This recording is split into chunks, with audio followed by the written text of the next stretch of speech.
Oh, this is chapter 3, and in this chapter we are going to learn about what exactly analysis means. How do we analyze the data, and what are the different techniques which are available and which help us to identify the impacted area and also do the analysis, find out the in-depth knowledge of what exactly is needed, where exactly we need to analyze, where exactly we have to find out about the facts which may or may not negatively or positively impact any project. As the name stands for the chapter 3, business analysis techniques, in this what exactly do we do? So it's more about, it's a 3-part process. Number 1, this is your business, which could be your any business. Number 2 is your analysis, which is any project related to this type of business. So number 1 step is this. Number 2 step, analyze the impact, negative or positive, okay? And this is number 2, so this comes over here. And then the technique, what are the different ways to use analysis? That is what it is called as business analysis techniques. Let's move on. Now, here as it states, there are a number of generic business techniques that a business analyst will use when facilitating the analysis. Now, as it says here, business analyst will use. Why it is calling the name loud? The business analyst name is called out very loud over here because this is exactly what a BA will do when he or she has to find out the negative or a positive impact, the area impacted, the process impacted, the rules impacted, the regulations impacted. So this is what exactly anyone is going to use and how that gets used. Let's see that. There are 3 most popular techniques which we are going to study throughout our session. Number 1 is Pestle, which stands for political, sociological, technological, legal, and environmental. We will go in depth to understand what exactly it is, and also we are going to do a detailed case study on this particular item. Number 2, most, which is mission, objective, strategies, tactics. How that gets used, that also I will elaborate with an example. Number 3, Swot, very popular. Strength, weaknesses, opportunity, and threat. So these are the 3 ways which we are going to use, and whether someone call that out, whether you, okay, just go and do the Pestle analysis or not, even the name is not called out loud, but still as a BA, these are the areas, this is how we do the analysis. So that industry have given a unique name to all these generic techniques which gets used across the industry, whether it is a telecom, retail, finance, healthcare, clinical, you just name it and these things are available in the market. Let's see each of them, what exactly it is. If you have any questions, please stop me so that I can elaborate if you have any question over there. As you see here, it is just the circular form. These are the different just areas which we are going to study, what exactly it is, what are the technological factors, what could be the economic impact on this, what are the legal obligations for anything like that. What are those? Over here it's called out way detailed enough. Now this is number 1, which is a political. As the name stands, what could be a political impact? So let's assume that let's take an example of Walmart, okay? If Walmart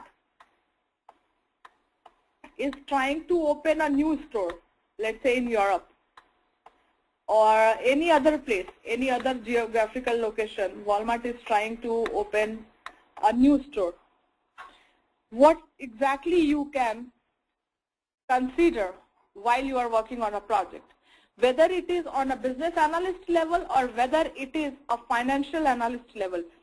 Analyst is an analyst. How do they analyze the data? That's the overall point in this slide. Political is this. Number one, your political side of it. For Walmart to open any new store, first they need to understand what is the trading policy. Okay, whatever you see here, this is not the end of the world. You could have something which is which can be used from the Walmart perspective. There are some points which cannot be used from the Walmart perspective. So it all depends what project, what is the business need, under what circumstances you are doing it. It all comes down to your project requirement to identify that, okay, which are the areas. Okay, you can have one project, you just have to do this, where you have the economical, social, that's it. On the other hand, you could have this, so this is one project. Other hand, you could have one project where you have to do political, and then you just have to do social, then you have to do technological. It's not necessary in the project you have to use all. It's not the thumb rule. The rule over here given in this technique is that you have to identify the groups under which you can identify all the impacts for each of the sections. So let's assume for the Walmart project, they need a new location. Okay, so the project scope is new location.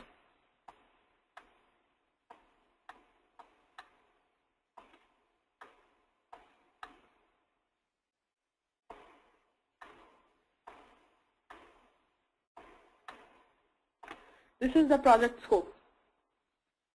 To open a new store, they need to understand if they are trying to open a new store in any other country, they need to understand what is their trading policy, how they can do the transactions, what is the trading policy about import, what is the trading policy about export.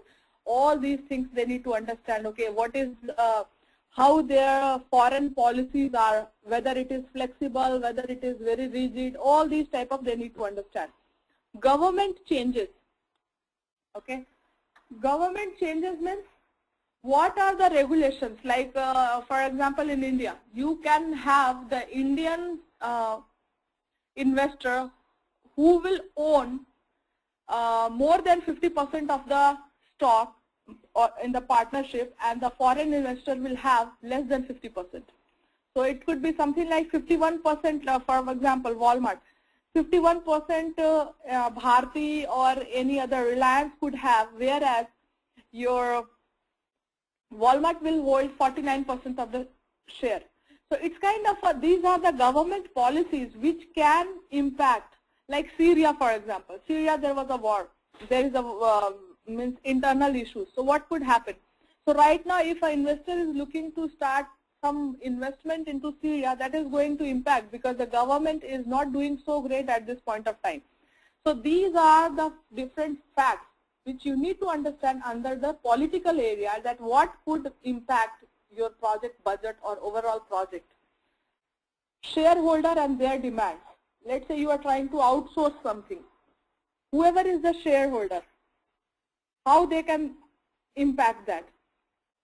In the Walmart example, think about it. Who could be your shareholder? Whoever is your local businessman. So in this case, let's take an example. Your shareholder is, let's take any company, okay?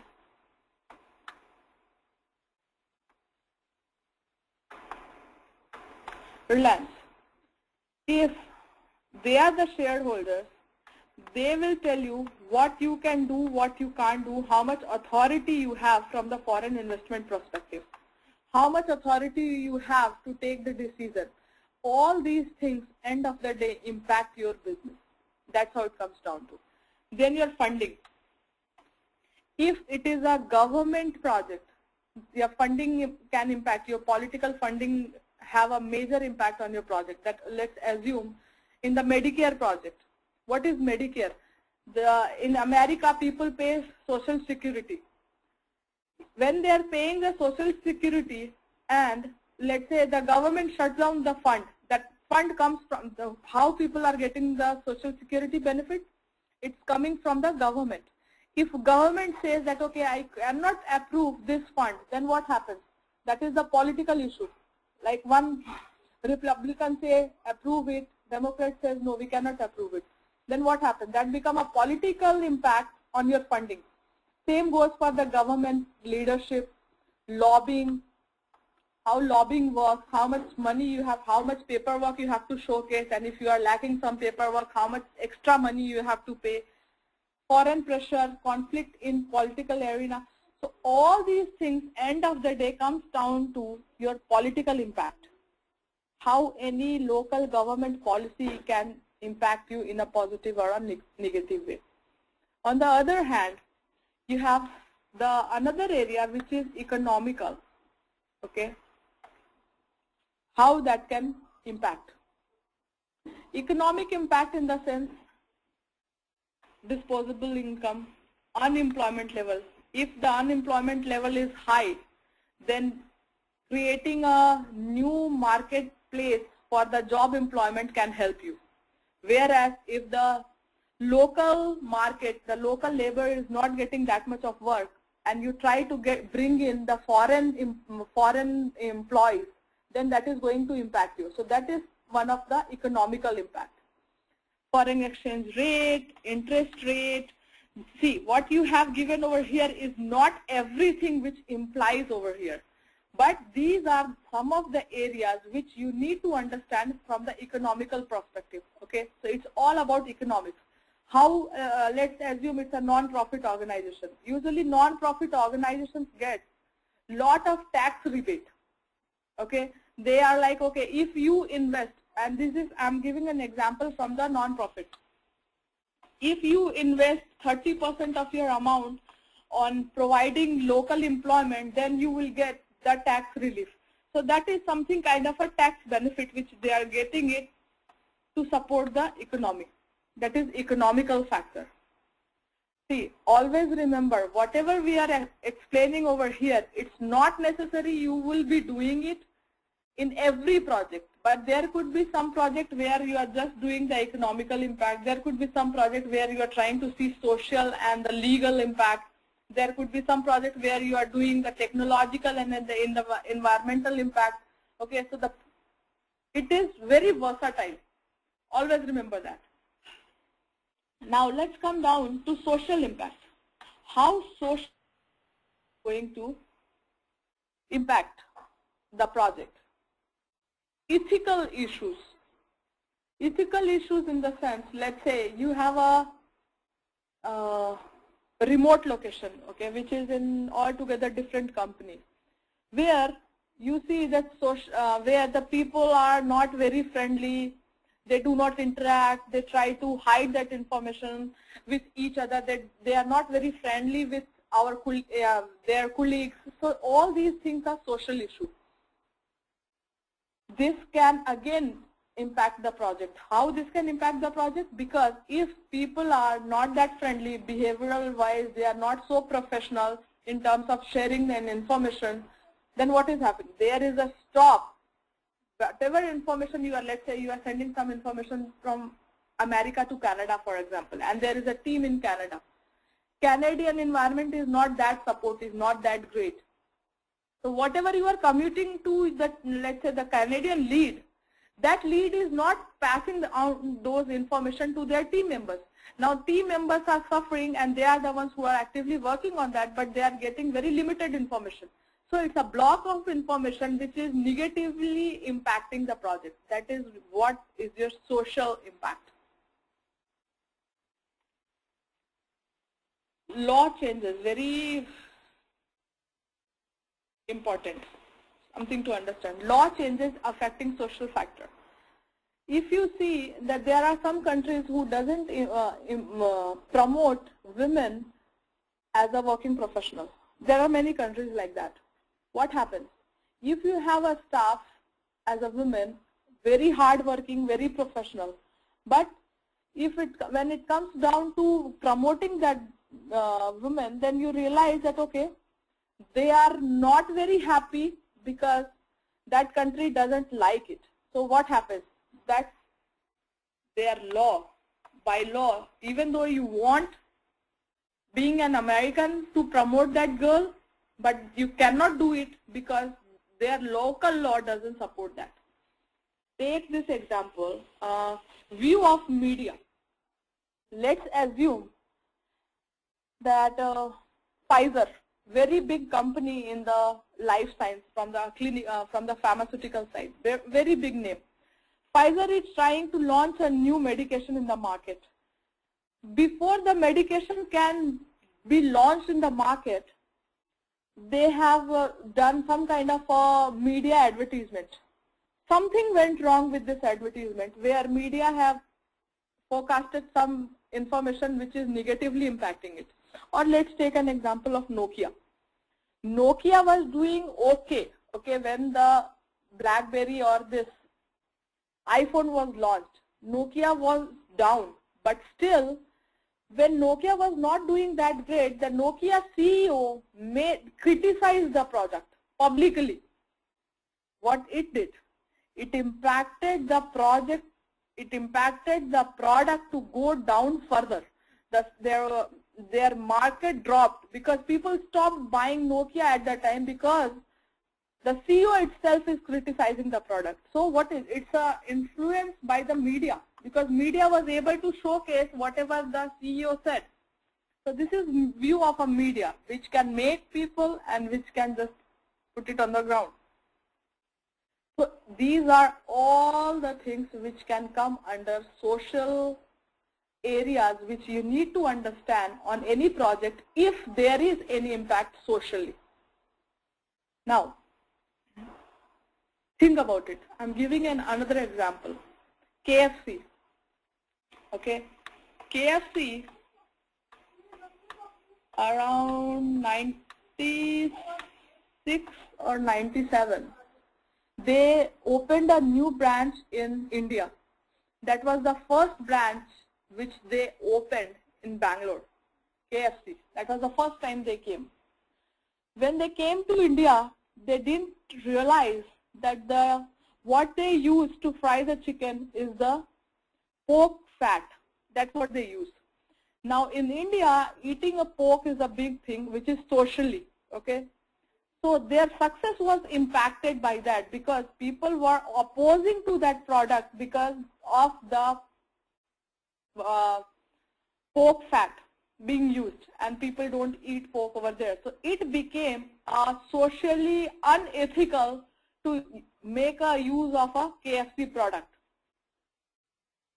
So this is a negative impact on KFC, which took almost 6 to 7 years for them to come out of it and then open another branch. So after 6 years, they opened another branch in New Delhi and Mumbai.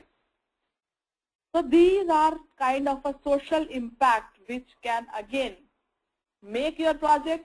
If it is on the positive side, it can spoil the project if it is on the negative side. Technological. Technological, why you need to understand. Let's say you are trying to, let's assume Walmart itself. Okay, well, let's say Walmart is trying to buy a application which any of the Walmart customer representative will use.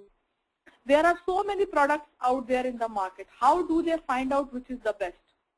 They'll do some market research. They will find out what is the technological impact. Let's say they are hiring people. When they are hiring people, they need to understand that which is the most user-friendly application, and that's how they should go with. On the other side, some of the things, let's understand it.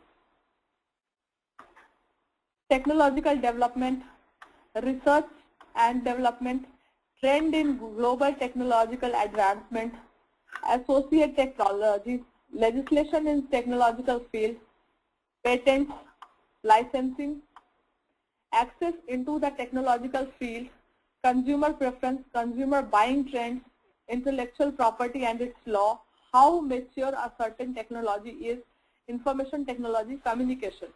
So moreover, what they are trying to understand over here is how much impact any technology can have on the project. So it's about what exactly software you need to use, how up to date you have to be in the market, what kind of a products there in the market which can satisfy the need of your product, what kind of, let's say you are trying to buy a server, for example. Okay, what is a server? Server is that application where you are having your multiple computers connected with one machine. So that is kind of a serving side, and then you have the client machine. In this setting, what happens? You have so many operating systems. Or just take another example. Let's say you are trying to you are trying to make a product, and that product is something to do with which should be accessible to each and every hand. How you can make those types of products? You have to make that product technologically sound. It means you have to find out a way so that it can be accessible on your mobile. It can be accessible on the iPads, iPhones, Android, BlackBerry, anything, you name the device and the application should be available. That's how the application will take the popularity. And once the application have taken the popularity, then you can rule the market. So that is the technological impact on any project. Now next comes down to legal. How is a legal side of investment can impact any project? If Walmart is trying to open a new store, they need to hire employees. If it is Europe, in Europe. If it is Canada, then can do in Canada. If it is India, wherever you are. So the location, whatever they choose, over there they need to understand what is the employment law, what is the minimum wages they have to pay, how any particular industry is running, is there any industry specific rules which they need to follow.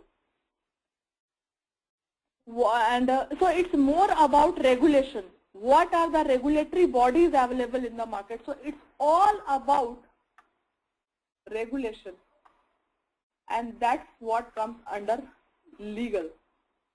That's how you understand what legal is doing and what kind of a legal issues which are available in the market. Now, the next point is environmental. Environmental in the sense, ecological, environmental issues like international, national. So how you are using the wastage, for example, okay, where let's say Walmart, how reusable products they are using it. For example, there are some places where they do not promote polymer bags, which is the plastic bags. So they will make sure that environmentally Walmart is, whatever Walmart is using it, Walmart is not using anything which is not good, kind of a not reusable. There is no use of lot of plastic. So all these things comes under your environmental. Then there is something called staff attitude. Okay, staff attitude is environmental because that can spoil the environment if there is one person who is not very good. That can spoil the environment completely. So the work culture can be spoiled completely. Then customer values. How happy customers are matters. That is again comes under the environmental, because that is your environment what any employee will be working under. Market value. How good the market value is. If the market value is good, you can offer good environment. If the market value is down, you have no environment which you can support. So this is exactly how the things work for any project. And as we said, this is not end of the world. So every project, the items, there could be somewhere you will have not applicable. There are some cases where you will have just socially, technological and legal areas which you need to identify, rest all will be not applicable. So this is exactly how you do it. Now, any question on this?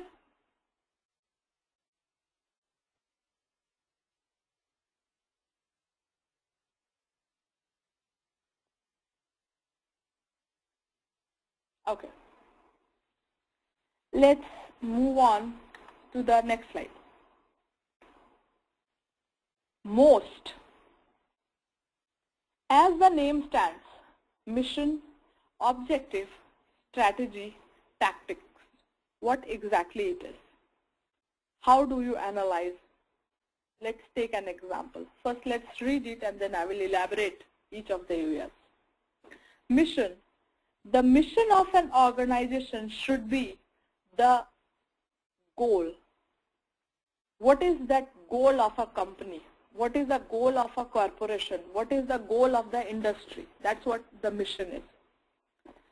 Objective. Objective is inherited form of a business rule or the requirement from the mission. So you can have, to achieve one mission, to achieve one goal, you can have multiple objectives. That's how it is. So you can have one mission, and to get that mission, you can have multiple objectives. Now, once you have the objective, again you can have multiple strategies to achieve one objective. So what is objective? Objective starts with translation of the mission into overall intent that drives the strategy process. That drives the strategy process. Pay attention over here. That drives strategy process. Very important. How it is. So as we see here, you can have one mission. To achieve that mission, you can have multiple objectives. To achieve one objective, you can have multiple strategies. Now, what is the strategy? Let's see that. Strategy includes the high-level decisions that shape what is done and how it is done. Number one, selection of markets and market segments to target. Decision on where the organization will be geographically located. Decision on what products and services to offer. Overall approach to competition, for example, on cost and quality. Make or buy decision, including what to outsource. Now, in this, if you see, the Walmart example works exactly the way we expect it. Okay, so number one example is the Walmart example. Okay, so how the Walmart example, why we are taking the Walmart example? Because in this,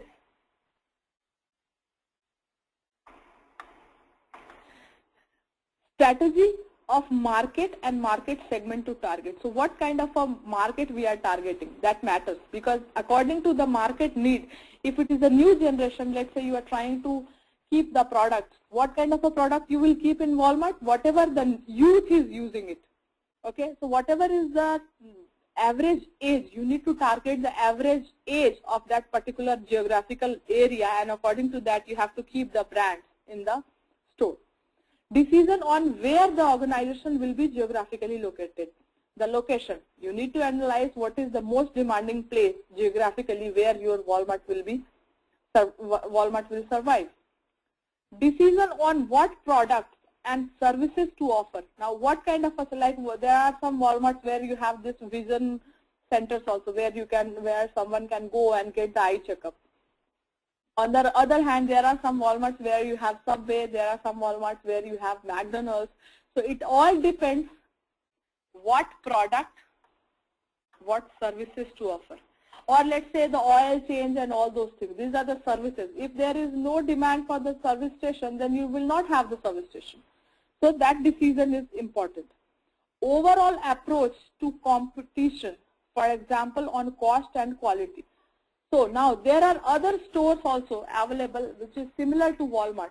So you need to see who is the competitor and also how you compare with the competitors based on the cost or the quality. Okay, that's how you identify the competitor, and according to that you have to come up in the market to compete. Now, make or buy decision, including what to outsource. So as it says make or buy decision, that means what you can make locally, what you have to buy from the outside. Okay, Because you need to understand that you have a direct impact on your cost and direct impact on your quality. So if you have to outsource, you need to see what kind of a cost you are getting in outsourcing, what kind of a quality you are getting, because you can only know when you can see what you can make and what you can buy.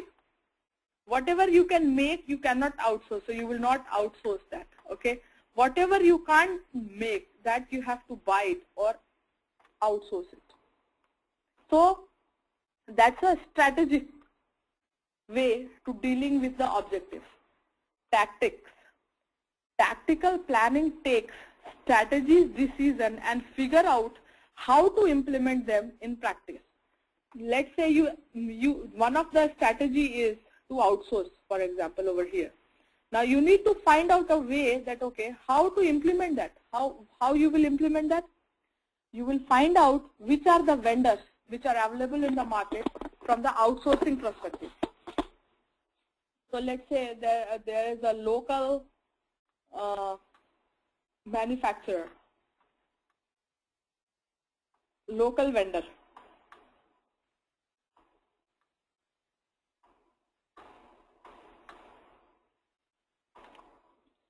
You have a local vendor who can supply, but you cannot just randomly go and take the local vendor. What exactly you need to do? We need to find out the market value of that vendor, okay? We need to find out how reputed that particular vendor is. That means you are taking the strategic decision and then figuring out how you can implement that. So the strategic decision is to outsource. This is your strategic decision to outsource. Now you are trying to find out how you can implement that outsourcing. For that, you will contact different vendors. The vendors will give you the RFP, which is, what is RFP? Request for proposal, okay? Request for proposal means Walmart will send out, contact all the local vendors and send out the RFP, request for proposal. That means this is the need. Let's say we need clothing, for example, okay, or we need some kind of a juice. So they contacted the local market vendor and they are saying that this is what we need. Tell us what will be the cost, what will be the quality which you will be giving, and how we can take that forward. So that is how your mission, objective, strategy, and the tactics work. Let's take another example, okay? Let me just clean this up.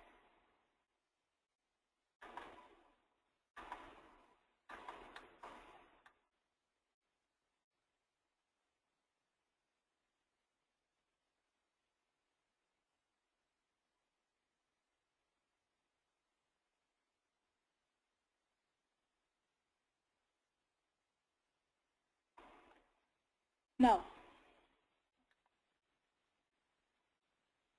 okay, just checking if there is any question. Now let's take another example to elaborate on this.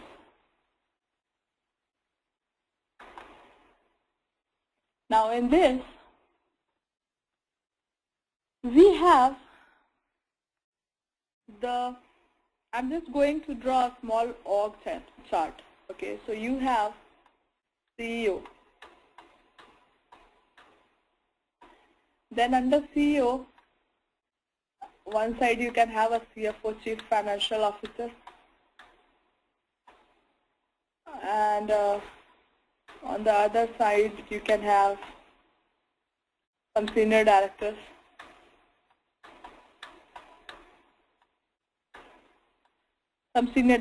Now, let's assume that there is some branching over here, some people. Then you have some senior managers, okay, and then you have some project managers, and then you have a project manager over here, and then you have over here some BA. Then over here you could have some BA, some QA, something like this. If we have this, then this is any regular corporation chart which you can think about, okay. Now, let's say in 2013, there is a board meeting, the CFO, CEO, senior directors, they all are sitting and they make some goals for the company. Let's assume the goal of the company is to reduce cost, administrative cost. Now, let's say the goal is, the mission of the company is to admin cost.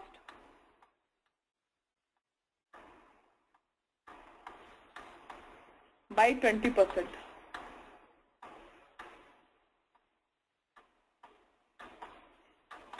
By 20%. So reduce the cost by 20%.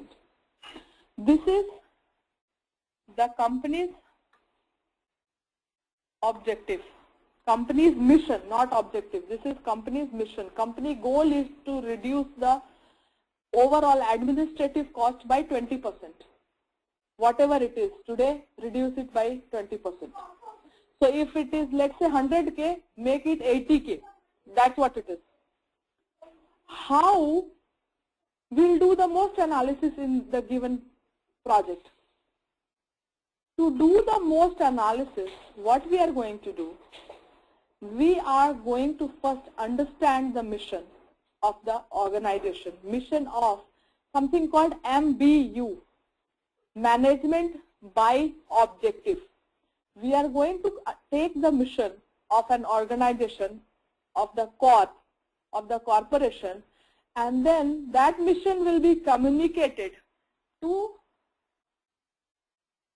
all the areas. CFO will get that. All the areas, let me just choose a different color so that we can, let's take blue. So the mission will be distributed among all the areas. So senior directors is getting, CFO getting, senior manager, project manager, this project manager. So till here, this information, the mission is going to get communicated. That's number one step. Okay, so this is number one process. Now, once the company goal, try to emphasize on goals. Okay, once the goal is well communicated to the downstream, and which is the downstream? Your senior director, CFO, whoever is under CEO is a downstream. All the departments are going to look through how they can contribute and reduce the cost, because that's the overall goal of the organization. To do that, let's assume on over here, this project manager thinks that, okay, if he allows people to work from home, okay, let's say he have 25 people who can, so there are 25 people who is working under this project manager. So that's the overall count, 25. If 25 people working from home, that will reduce the administrative cost, because then you don't have to pay for the infrastructure. 25 people will not utilize electricity for 8 hours, internet, phone, all these things will add up to your cost, and it will help you reduce the cost. That's the only thing this project manager can do. So then his objective is different. His objective is work from home. And to allow that, let's say, so how this happened? His goal is reduce cost. From reduce cost, how he can contribute to that? He can contribute it by allowing people to work from home. So he did that. to do that, to achieve that objective, he has to finalize a plan. He has to find out what are the different ways he can reduce this cost by allowing people to work from home. So what are the steps he is going to do? He is going to talk to the legal department to see whether people can work from home and they can take the asset in the sense of the laptops and all these things home and work from there. They are going to check what is the legal policy, what is the company policy around that. Once he finds out all those details, that is the strategy. He is putting together the strategy. The strategy could be, okay, 1 week. Okay, the people will rotate like 2 days. 2 days, every employee has to come to the office. So that is a strategy, what he is putting. So every day, 2 persons per day has to be there in the office. That is his strategy. Okay, and now he created a schedule. Now once he did the schedule, now he got it approved. That is his strategy. That 2 persons per day, prepare the chart where it names out that, okay, which person will be available what day. So the schedule is ready and it is approved. Once that is done, now he will enforce it. Enforce it in the sense now it's implemented. Now people started using that. Now people receive that. Now that is how you are going to distribute. See, he have not so far put together the names that, okay, who is going to be Monday, Tuesday, who is going to work Wednesday, Friday, Thursday, like that. This is just the draft schedule which he got it approved. When it will become final, when on that schedule he will add, he will implement. Implementation means when the names will be put together on this schedule, that who is working on what day and who is coming to the office on those 2 days. That becomes your implementation of that schedule. So the schedule is fully functional when you apply that schedule and people started using it. That is one way to contribute to your overall mission.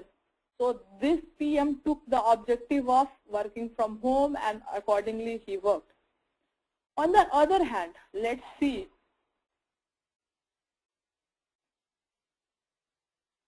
what other can do. Let's see this. Now, I want to have everything so that we can compare it side by side. Let's see. This project manager thought that, okay, I'm going to outsource. So he is talking about outsourcing.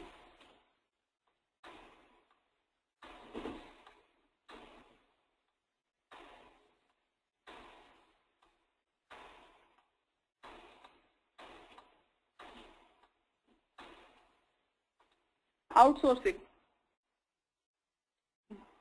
He's trying to, so far he's just trying to explore that. Let's assume he finalized that, okay, outsourcing is one area where he can save some money. So let's say today he is paying 100K. Today cost is 100K. If he outsources, it will come down to 75K. So he is taking as an option because he can save 25K and contribute to this mission, contribute to this goal. So he thought of, okay, let's make this as an objective. Now this became as an objective. The moment it becomes objective, he has to lay out a plan. What are the different options, what are the different areas which he can or she can outsource being a manager. So let's say he laid out all the strategies that, okay, these are the different ways I can outsource. He can find out what is the market, which is the best market, which is the best provider who can provide these services, which is the best company who have a good reputation in the market, who I can outsource my work. What will be the cost? What is the benefit associated with that cost in terms of, it's not only about cost, it always goes side by side with the quality. because just because of the less cost you can't compromise on the quality, otherwise you have no values. Once he laid out all the strategies, then it comes down to practice. Let's say he reached out to 3 vendors under his strategy, and all the 3 vendors have responded back with the details to say, okay, this is the terms and conditions, and this is the cost which will, and this will be the quality of the product. Once they respond back, then this project manager will be able to make the decision which vendor to go with and which will provide the best service for this outsourcing setup. Once the vendor is finalized, then it comes down to tactical implementation. Implementation means now go ahead and start working on the outsourcing. Start the implementation. Implement that. That means they will sign a contract and give all the terms and conditions to that particular vendor who is going to get the project, who is going to take the outsourcing work, and set together a plan that, okay, these are the X number of reports you will provide weekly, daily, monthly, whatever it is, and this is how you are going to deliver your services. Now this is the access given to our system where you can perform all your work. This is exactly how this project manager will contribute to the overall mission or overall goal of the company. Now, are you guys clear on this? How the most analysis will work? Where exactly work? See, there is no sequence that where to use and what to use. It all depends the nature of the project, that where exactly you can use all these analysis in terms of when you are doing the analytical research or when you are doing some business findings. It all depends that what circumstances are, under what type of project you are, where exactly you need to research. That's how it works. Any other question?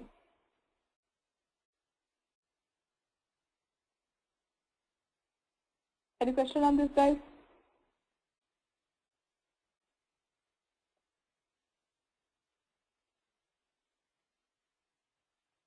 Okay. If you have no question on this, then let's move on.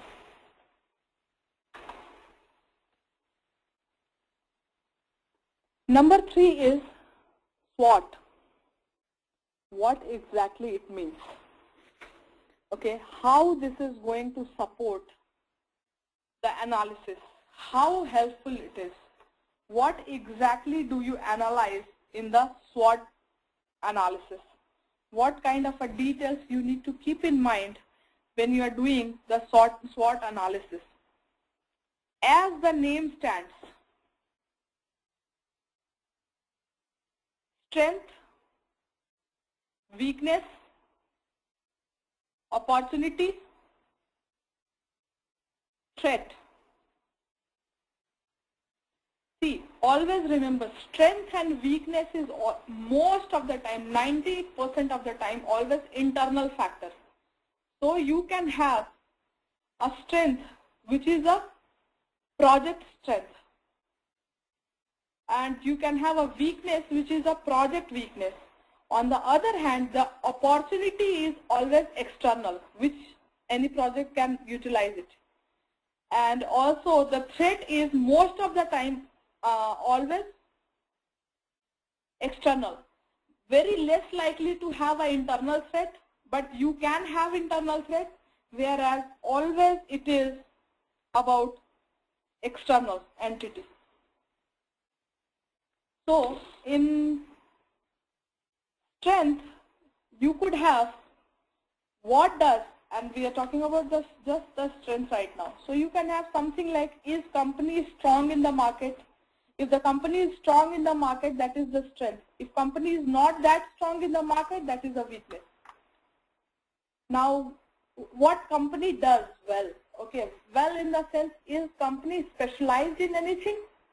If company is specialized in anything and this is just trying to launch another, let's say Pfizer.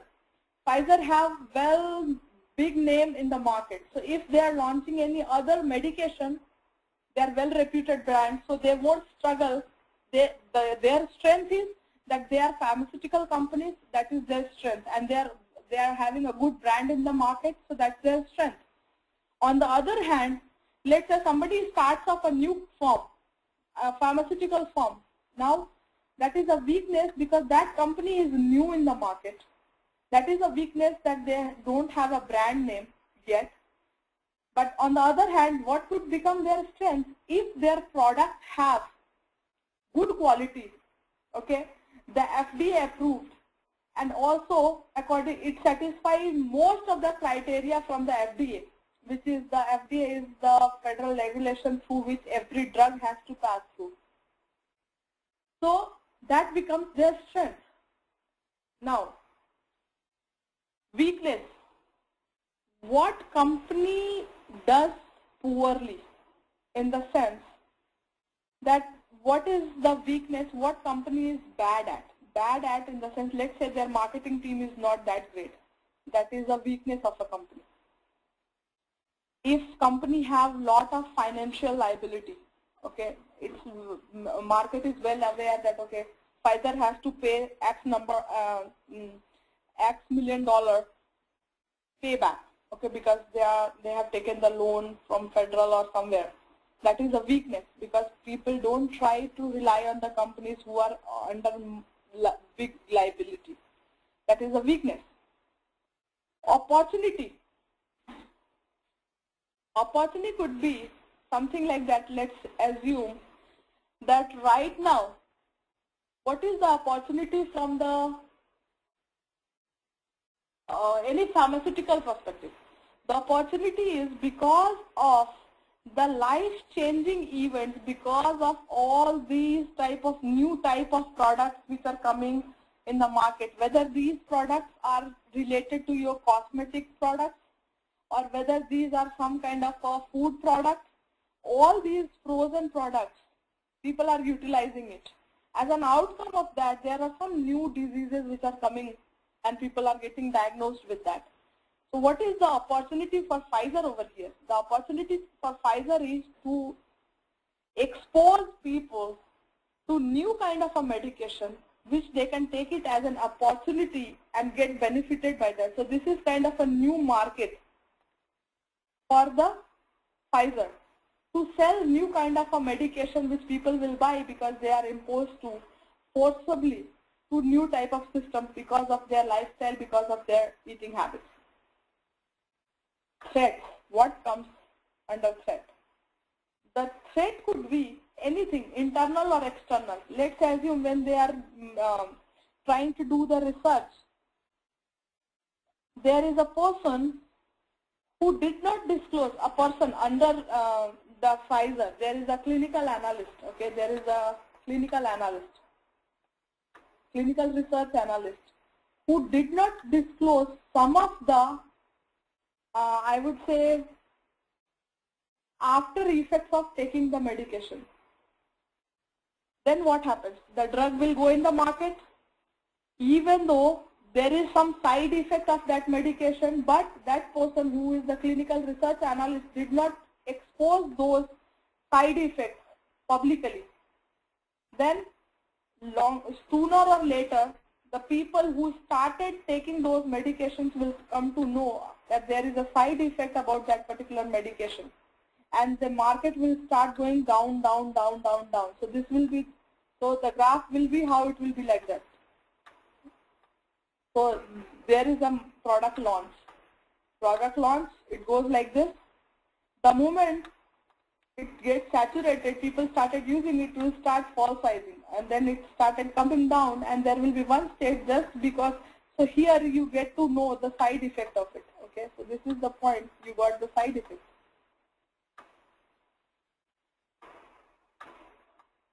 So this is the place where you got the side effect. So from here, the moment people got to know, it started dropping because people are no longer purchasing that particular medication. That's the internal threat. Your external threat could be anything. External threat could be that, let's say there is a competitor in the market, okay, which have taken all your qualities out of your product and lost the another competitive product better than you. That is the external threat. Because he was or she was able to identify all the details, all the qualities which your product have and why you have. Or there could be some law. After making this medication, let's say there is a law which stops you to release this product, release this medication into the market. So again, that is a threat for your product. That is what is called as SWOT analysis. Any question?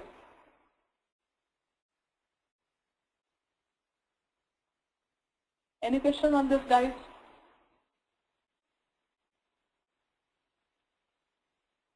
If you don't have any question, then let's make a note of it.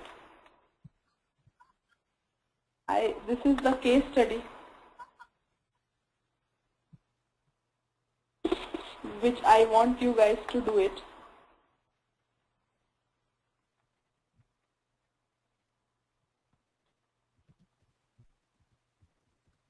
And the case study number 1.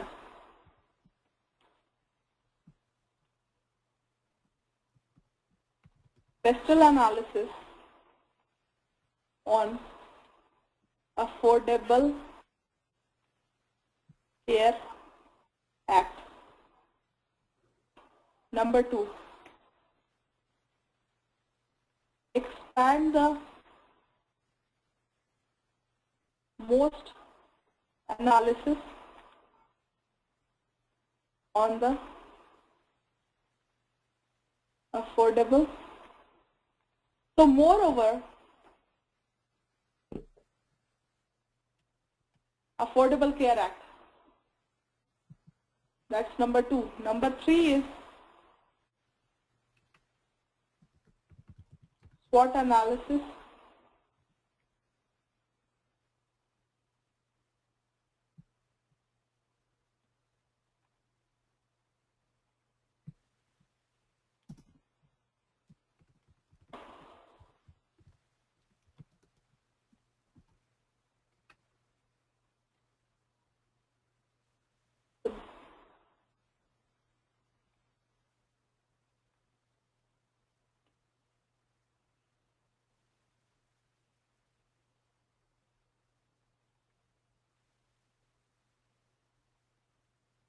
So these are the 3 case studies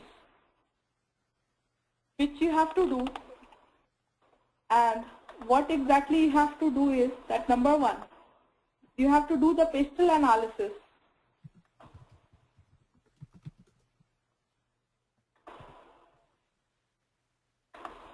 You have to do the Pestle analysis by next class. So the next class, wherever we are going to have, by then you need to come back with the Pestle analysis. Any question?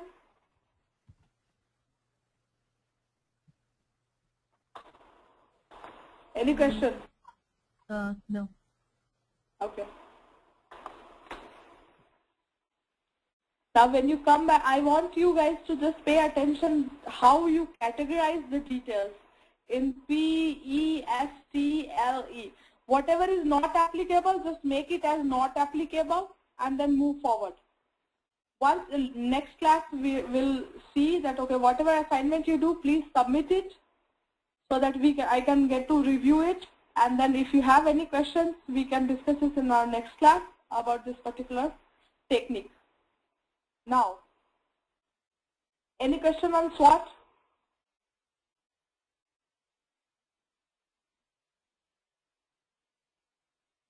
Okay. If no question on this, then let's see this. In SWOT, what exactly it's trying to say is that this is just the next level of SWOT, what you saw in the previous slide. Strength is your list the positive characteristic of the library. So if you take a library example, okay, list out all the good thing about library. That is your strength. What could be the weakness? Weakness could be list the negative characteristic of the library. We can easily find out the positive and the negative side of the library. Opportunity is library programming and services. Let's say library have some requirement where people keep inquiring about that service. Let's say they are looking for some extra classes for French. Okay, people are inquiring about it a lot, but currently library doesn't have any program for French. So that is an opportunity for that library. If they want to hire a trainer to teach French, they can do that because that is an opportunity for that library. Threat. Threat could be anything, okay? People are just trying to not return the books on time, anything, okay? Somebody is socially trying to spoil the name of the library, whatever services you are offering it. People are not very happy with those services. So that is a threat which can impact your future business. That is the best example, okay? But when you are doing the case study, you need to make sure that, okay, your case study is using the Affordable Care Act. Read about Affordable Care Act. Very hot in the market, okay, from the healthcare perspective. Read about it, that will give you a lot of information. If you are unable to do Affordable Care Act, take some other examples, which you can elaborate and explain pretty well all the different aspects of Pestle analysis. Let's move on. Now the last in the list is the question. If you have any question in any of the topics which we have covered so far, then raise it right now before we jump on to the another chapter. Lavanya, Ravi, any other question? Okay. Okay, so if you don't have any question on this. So far it's fine. Sorry? So far it's good. I'm good. Okay, great. So this is the end of chapter 3. Let's move on to the next chapter. This is the next chapter which we are going to cover under the Business Analyst Training, and this is chapter number 4. In this we are going to read about all the different software engineering methods, how that works, how do we use it, what kind of methods are getting used in the industry, all these things. So number 1 is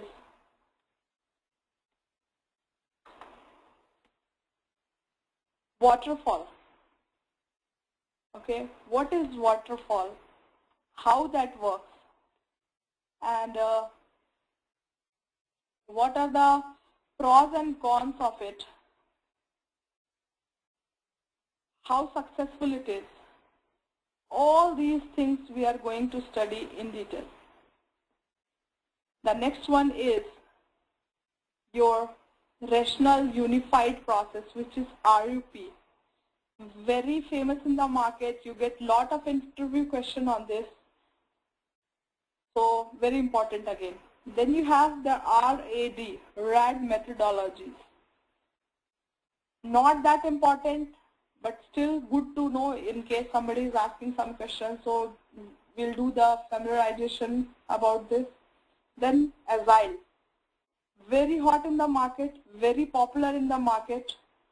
So again, that's why this is important to understand what exactly, where all these things we are using it, and that's what we will learn.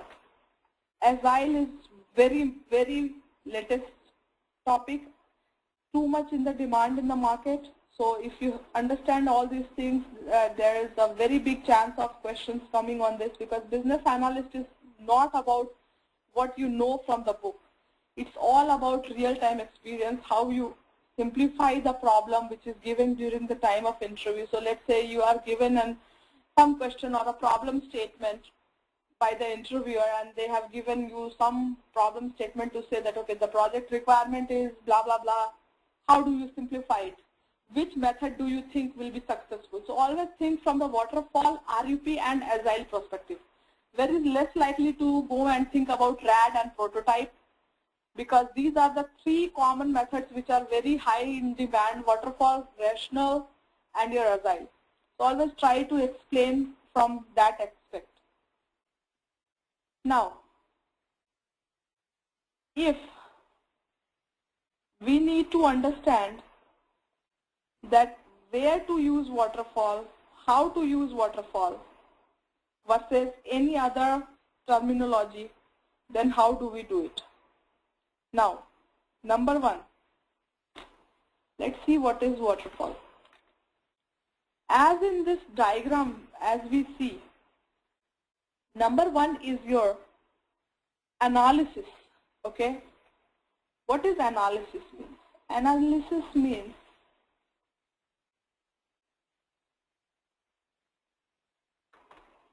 analysis, number one, which means do the feasibility study, find out the positive or the negative impact. That's what it is. So, as you see over here, it's sequential. The process is sequential. It always top down, which is going from top to down, means one will complete, then only the another will start. That means unless you finish off your analysis, your requirement cannot be finalized. So this is number one step. This is number two. It is going to be exactly in this sequence. It's not going to overlap. And let's assume over here you realize there is some changes. Okay, you have a change.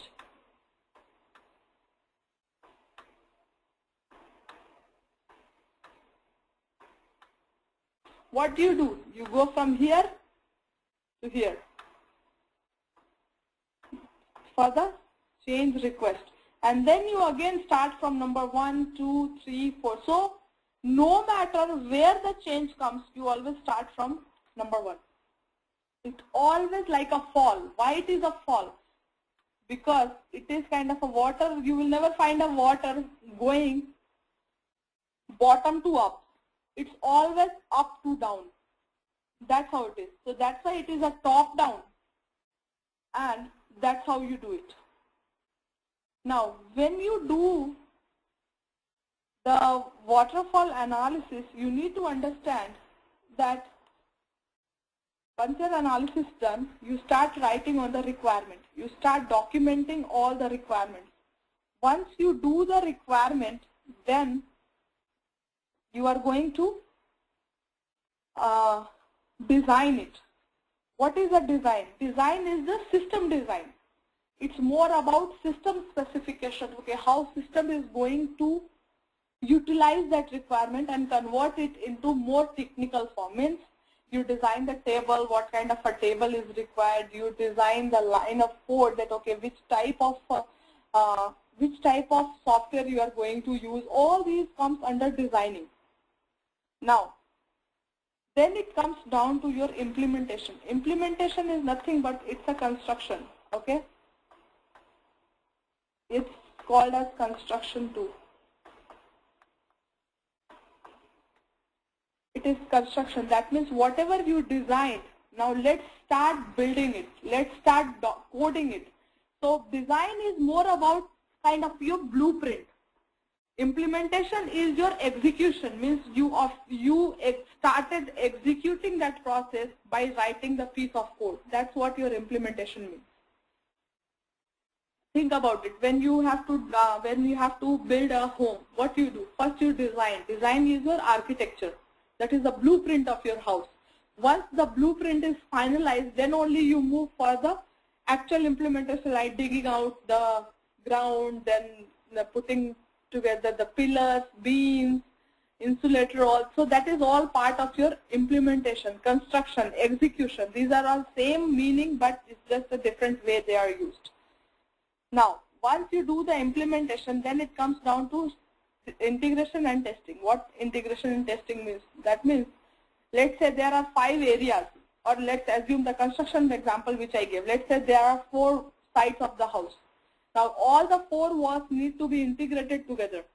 That's what integration means. So once you integrate all the pieces together, then you have to test to find out what is the outcome of the product which you just developed. So testing means it's a verification and the validation, very important, of your requirement.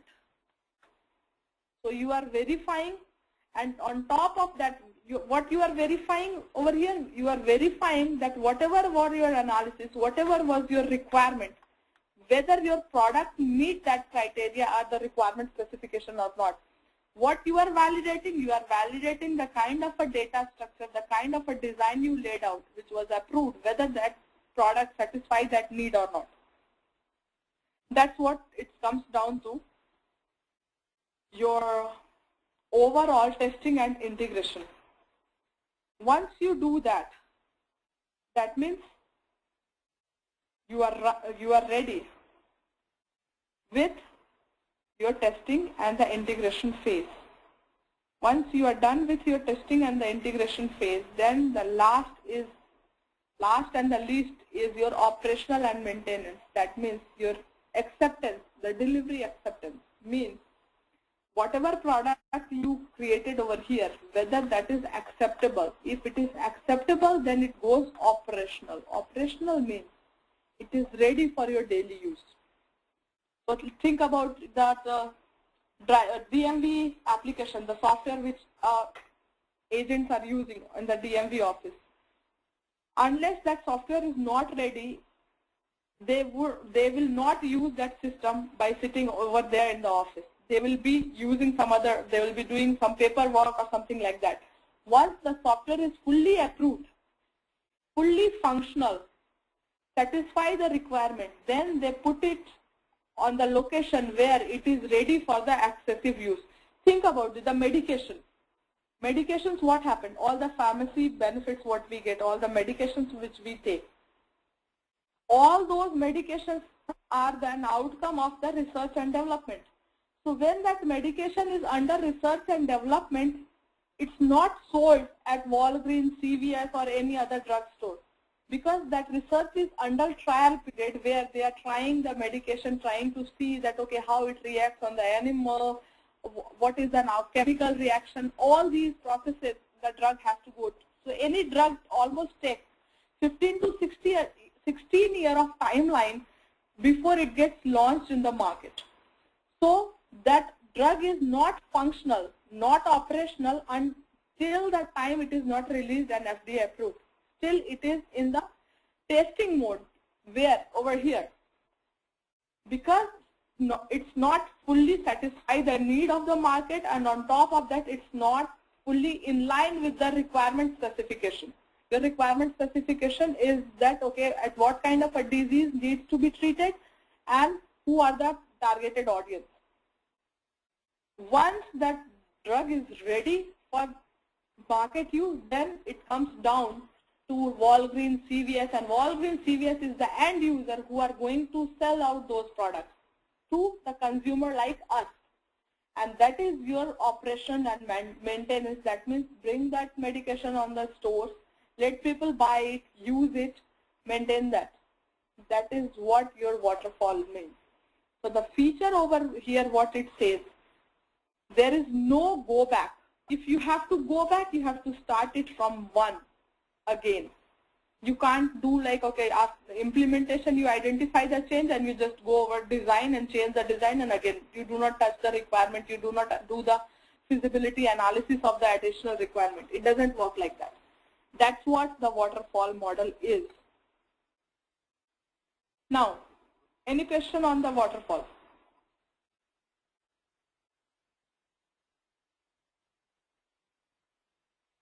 Any question?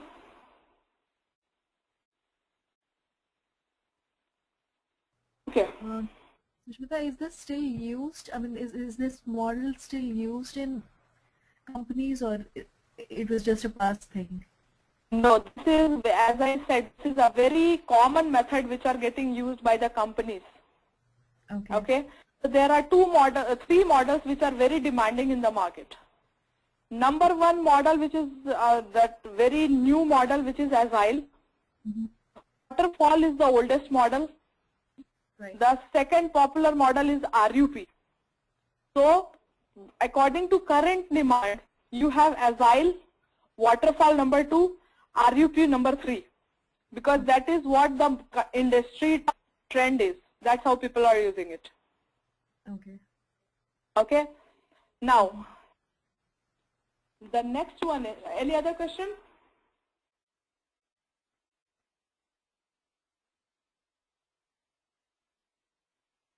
See, waterfall, there is something which you always have to understand. Okay, the waterfall model says, let's see.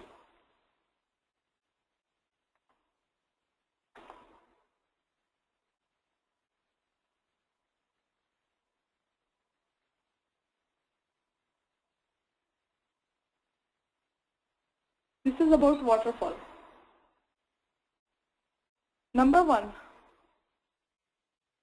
remove uncertainty.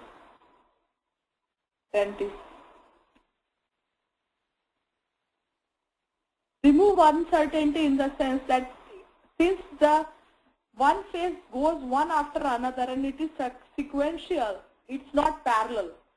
So what happens, you exactly know, unless your requirement is predefined, you know that you are not moving to the next phase. So once your requirement is completely defined, that means it's a foolproof requirement. Okay? And then it avoids any future issues, future risks, because if you see here, unless you do the full analysis, in-depth analysis, you are not going to write the requirement. Once you write the requirement is way detailed because you did the number one 100%. Now, once your requirement is 100% assured, people have defined in a very detailed way, then only you go for the design. So unless one step, one phase gets completed fully, you do not move to the next level. So there is very less chances of issues or mistakes, and that's how the waterfall, that is a very big key for the success of waterfall method. But when we will do the comparison of waterfall against Agile, we will see what project Agile supersedes, where exactly it is successful, and we will see where exactly the waterfall supersedes, where exactly that have more values. Let's move on to the next one. Any question on the waterfall? Okay. Rational unified, as the name stands, RUP.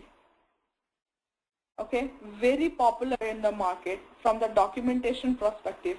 And also there are some companies who are certified like ISO. Okay, these are the company standards from the process management perspective, that how process driven any company could be. So to understand that, you need to always remember that what is the benefit what RUP have,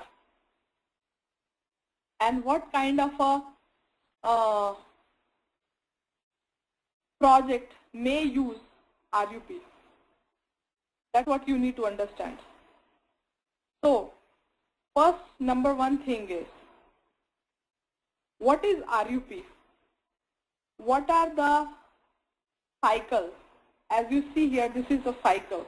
Okay, what are the phases? How each level have what kind of a deliverable, what kind of a milestone, and how that works. So as the name stands, rational unified process. That means there is a framework, there is a building block which consists of some tools which allows configuration and the change management. So you have to have a tool which allows your configuration and the change management. What is configuration? Configuration and the change management is more about keeping track of the change. So how many versions of the business requirement document, how many defects, how many risks, how many issues, that all comes under the change management. And configuration management is all about configuration, means how you keep track of all the configuration. Okay, there is a text file, there is a server where login and the password needs to be changed. So all these things are configuration related things. Now, This also makes sure that, okay, if there is a knowledge base, the project manager needs the overall folder access. On top of that, let's say a business analyst need access for the QA folder so that he can review, read only access he needs. So these type of configurational changes, role-based changes, authorizational tools, all these comes under the configuration and the change management in terms of the environment. Okay, so that's what the software. There are some softwares which are available. IBM have a tool, okay, which allows. IBM have a SharePoint tool, some informatical tool, something like a ClearQuest or Ben. Ben is the name of the product. Then you have a plan view. These are some different type of products which enables rational unified process to use and do all the configuration and the change management. Now, moving forward, RUP, it's a methodology for delivering project in a maximum performance manner. What it means, maximum performance, okay? Make a note of it, okay? Max performance.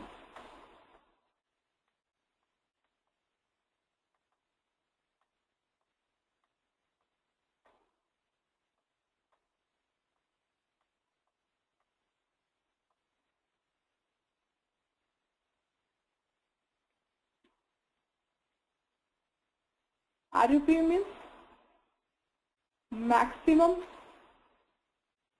performance. Why we will have a maximum performance on the project? How can you have a maximum performance on the project? You can have a maximum performance on the project when you keep track of all the risk. For example, you keep track of all the risk, issues log, you are keeping track of all the issues, you are keeping track of all the versions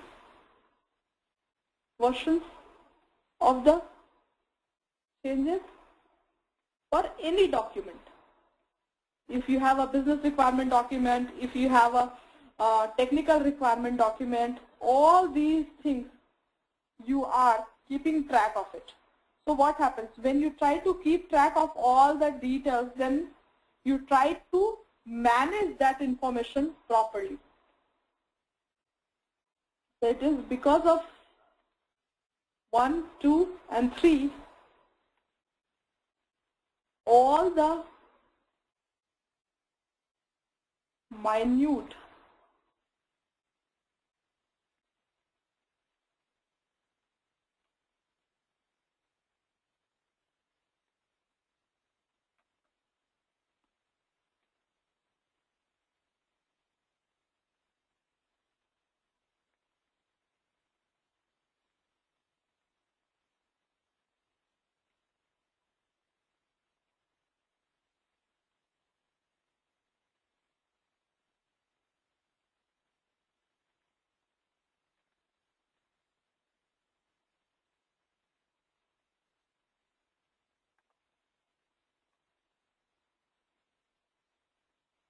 we all agree to this?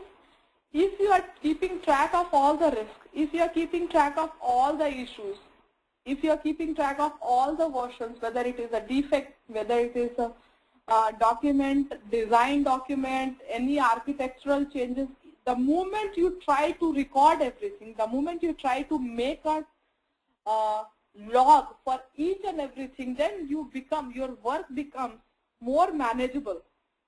The moment your work becomes more manageable, that means there are less chances that you will do the mistake. Okay. Now there is something called the quality checkpoint. The quality checkpoint means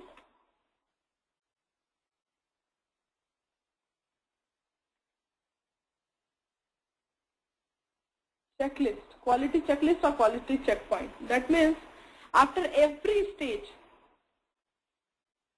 once your planning is done, you will check that under your planning you accounted for all the changes or not. Business modeling.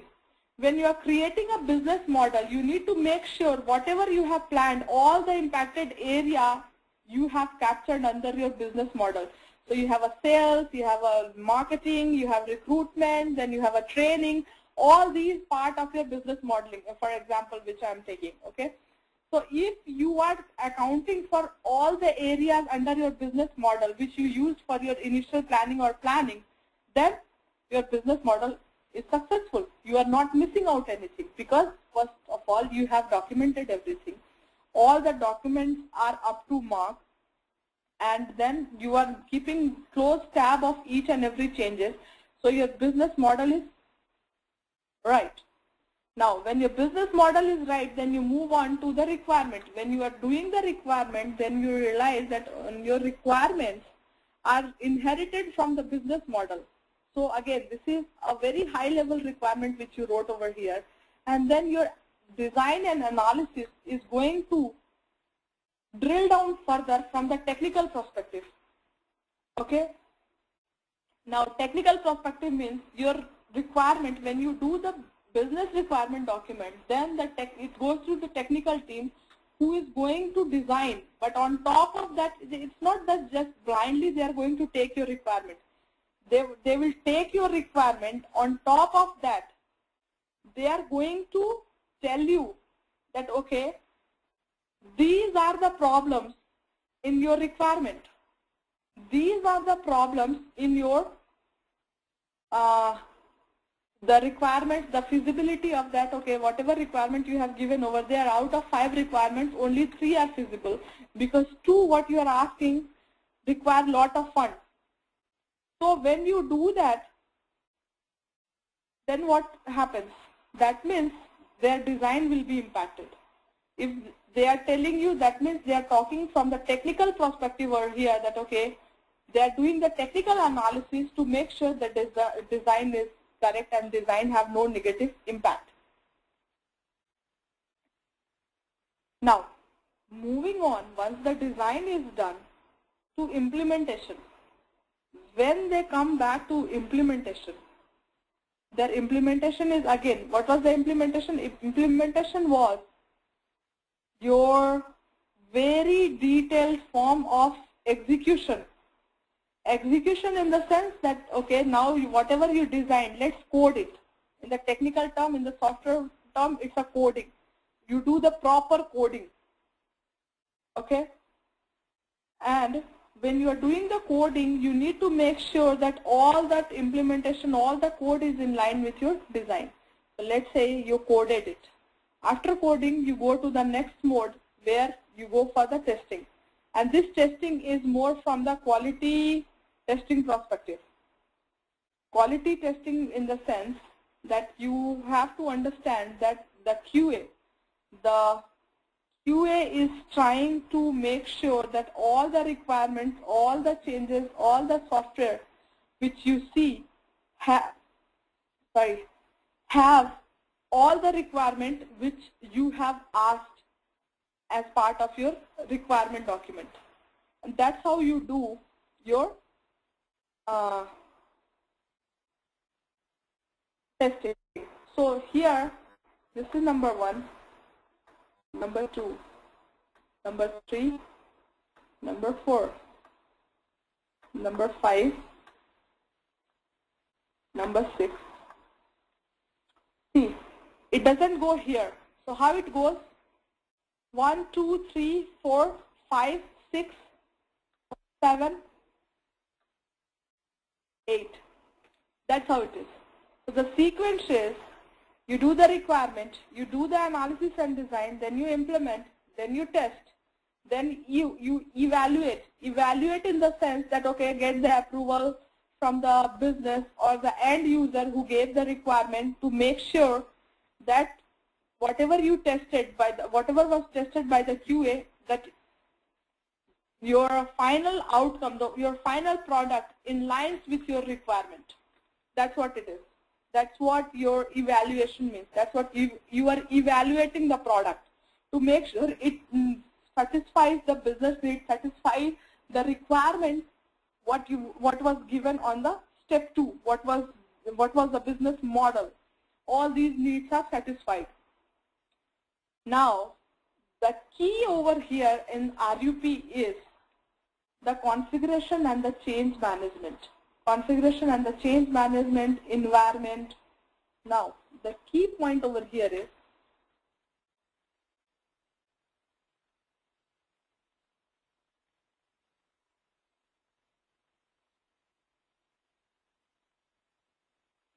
why configuration and the change management have so much value.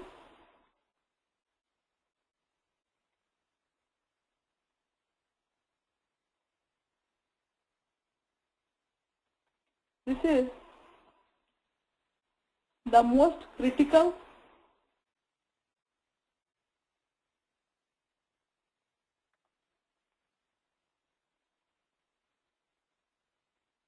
and the important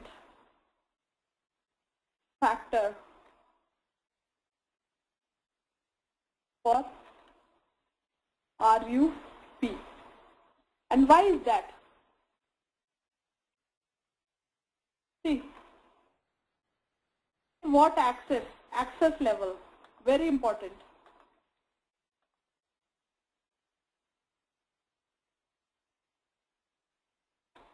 Access tools in terms of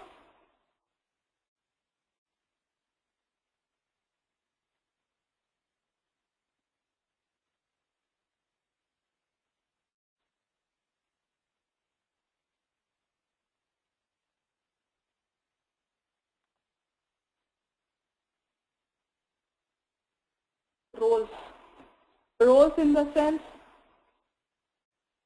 a project manager, overall access need, BA, what access BA needs, QA, what QA needs, then you have a developer,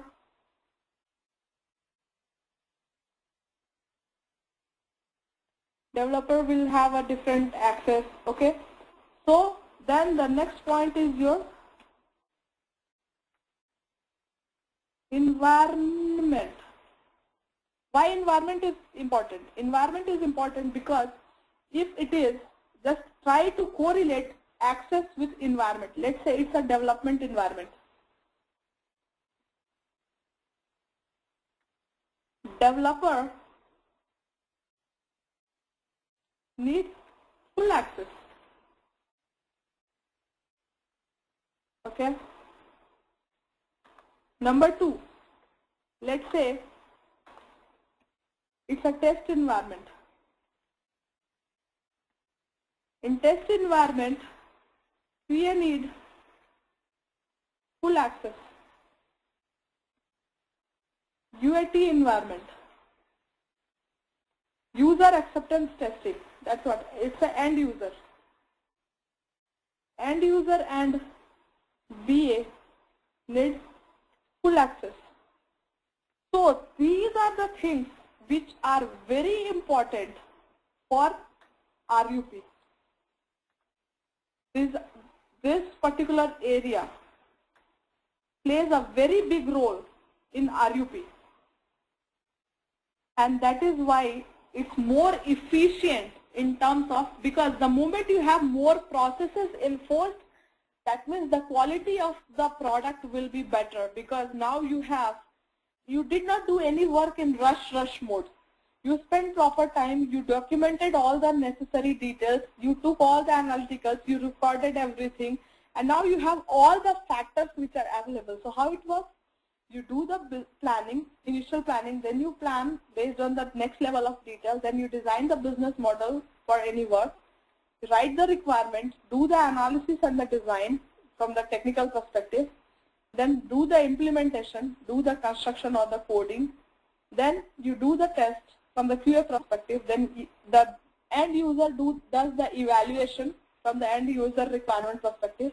Then it goes to number 7, which is your change management or the configuration management, and then this team deploys the code into the operational environment. So this from number 7 it comes over here because they are the ones who control the environment. If it is a dev environment, they are the ones who will control that how much access the developer should have. If it is an operational environment, the end user environment, they are the ones who controls the access level for the production environment. That is what your RUP is all about. It's a unified process. No matter which project you are doing it, they are going to follow the same protocol for any project. Any question on this?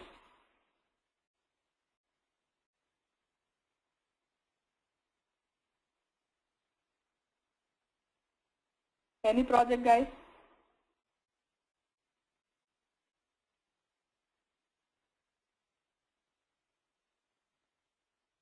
Okay. So there is no question. Then let's move on.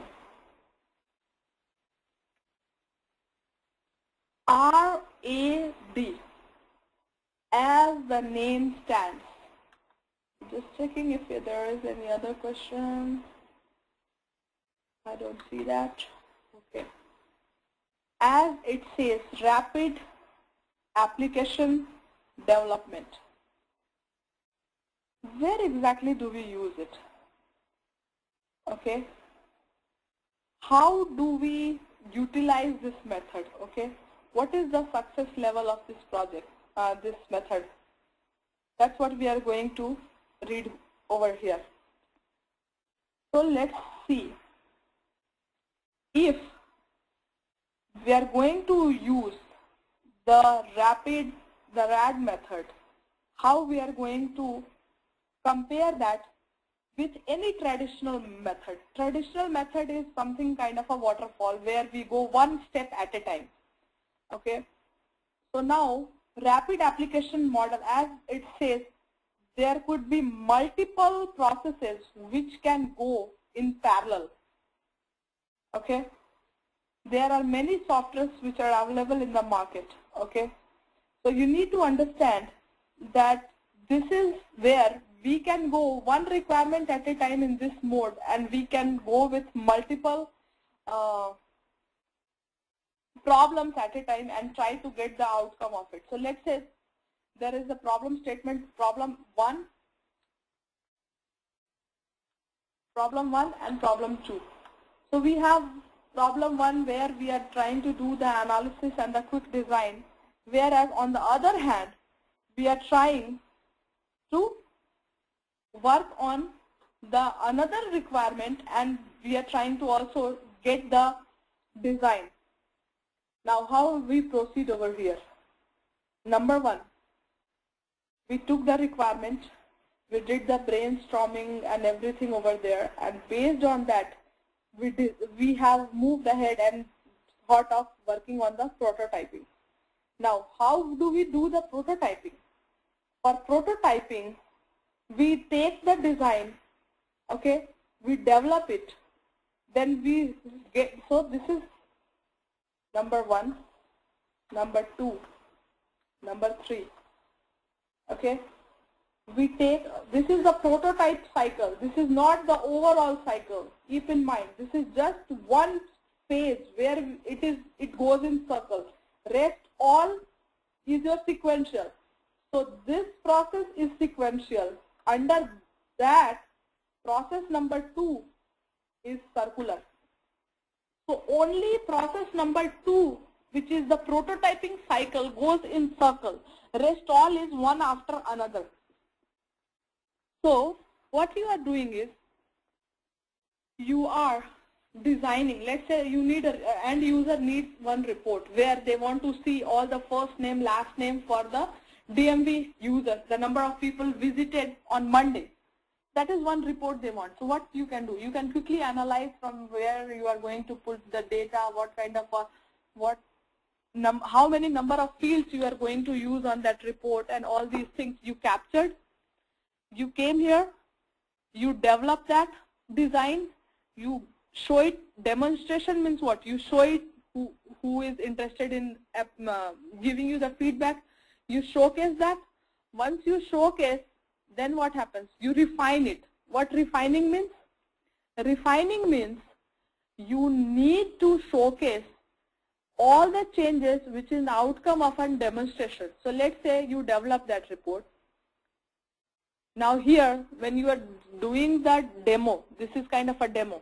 Let's say in demo you tell me that, okay, Shushmita, there are some changes which you need to make on this report because I don't like this color. You should use that color. So that is the outcome, that is the feedback which I received as an outcome of the demonstration. So as an outcome of the demonstration, whatever feedback you have given to me, that feedback, I'm going to take it.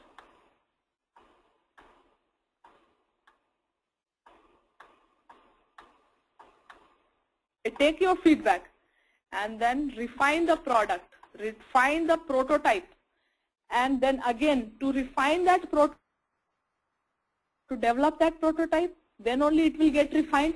So this goes in circle until this prototype gets approved. So once you say 100% done, the prototype approves, that means now business user is happy with just the prototype. It's a prototype, it's a blueprint.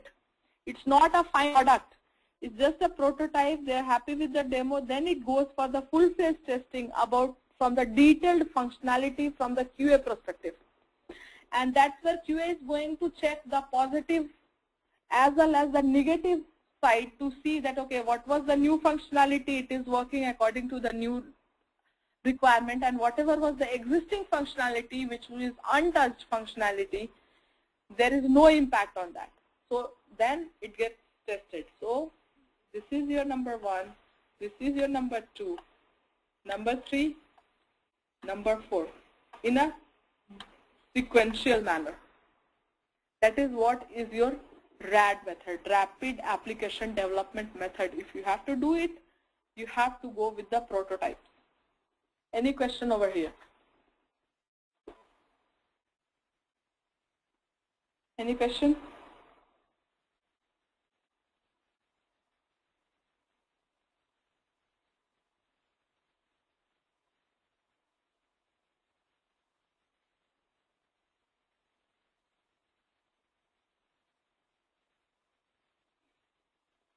These are the very important topics which you need to understand, okay? Because if you don't understand that, then it's a big problem for you as well as for me, because then you are not getting it, what I'm trying to explain here, okay?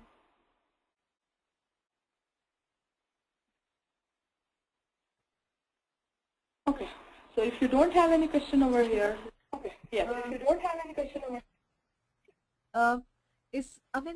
Is this methodology used for like small projects, meaning like development of reports, like you said, the example you gave, or it can be used for the bigger ones as well? It can be used for project also, but the thing is, if think about it, let's say you are trying to launch a new aeroplane in the market, okay, or new rocket launcher in the market, right? Mm-hmm. So you can do the prototyping, you can create a model for those type of things before you full-fledged start manufacturing that. Do you agree? Yes. Or let's say a car. Before you launch, before any company launches a new car in the market, they do the prototyping because they need to do their application, they need to make sure, the first they try to create a blueprint. Blueprint in the sense what will be the look and feel of the car, okay? Once, let's say, how the process goes. First, they design it on the paper, then they do it on the computer, and then they keep changing, okay, it should be 4-door, the length should be this much, the leg space should be given. Or they consider all these things when they are designing the prototype. So let's say they design it and then they showcase. Let's say this is Lavanya's idea to launch a new car. Now, you must have thought about some features about that particular car. So when you are designing the model of the car, you just implement and design according to that. But the end user needs to give you the feedback, right? Because it's not just standalone decision by Lavanya. Right. There are other people involvement. Other people feedback is important, because end of the day they are the investors, they are the industry leaders, or they are the people who have lot of knowledge about the market. So you will showcase your prototype or a blueprint to them. Let's say when they see it, they said, no, the lights what you have put in the front doesn't look good, that curveness and all the beams, all the design which you have put doesn't look so attractive in the market, change it. That is the feedback you got while demonstrating your product. Based on that, you refine the product. When you refine the product, now the engine and everything you can't do it. So for that you need to prepare a model, right? So you prepared a car. Let's say the first step, your car model is approved. The design of the car is approved. The next step is your engine. The model of an engine, what kind of an engine you are going to use. Now you are working on the race car, then the engine has to support that level of speed, balance, fire, all these things. Now when you showcase, when you demonstrate, let's say after 100 miles the car is like whoosh, all over the place you see the smoke and smoke and smoke. That means you need an improvement. So your prototype, your model which you have designed needs to be improved. What was the flaws? What was an issue in that particular, why the car blew up at 100 miles? That's how you go in circles.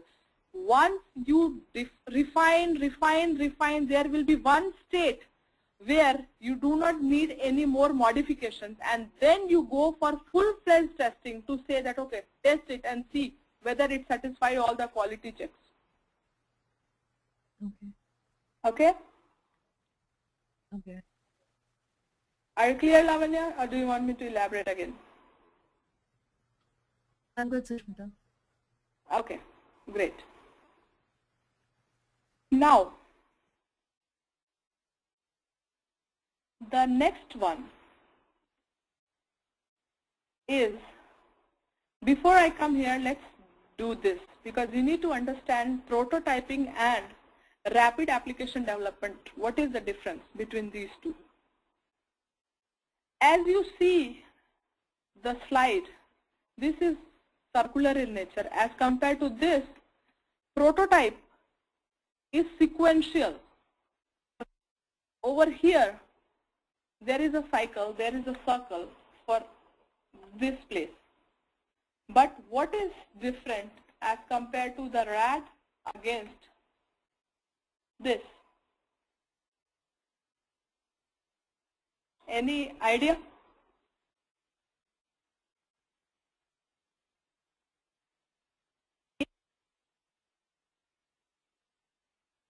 See, the prototyping is spiral in nature. Spiral in the sense, think about it. Okay, so you have analysis over here.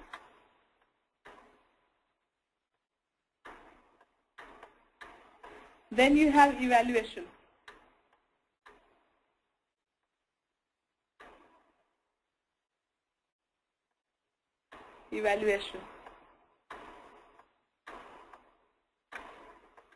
Then you have development, or you can say construction, and then you have a planning.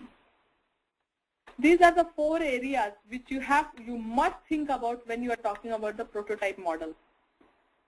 Now this particular thing is how it goes.